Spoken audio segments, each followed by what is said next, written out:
Com 1,90 m de altura, loiro e de olhos azuis, a aparência de Dom Pedro II contrastava com a da maioria da população brasileira, por ele pertencer a um ramo da poderosa família Habsburgo. O soberano governou o Brasil por 49 anos, 3 meses e 22 dias. Dom Pedro II governou o Brasil, país pelo qual era apaixonado, com os valores de um republicano, com a minúcia de um burocrata e com a paixão de um patriota.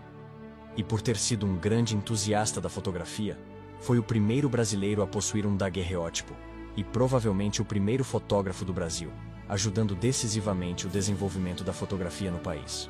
E se você gostou desse conteúdo, não esqueça de deixar nos comentários, curtir o vídeo e seguir a página.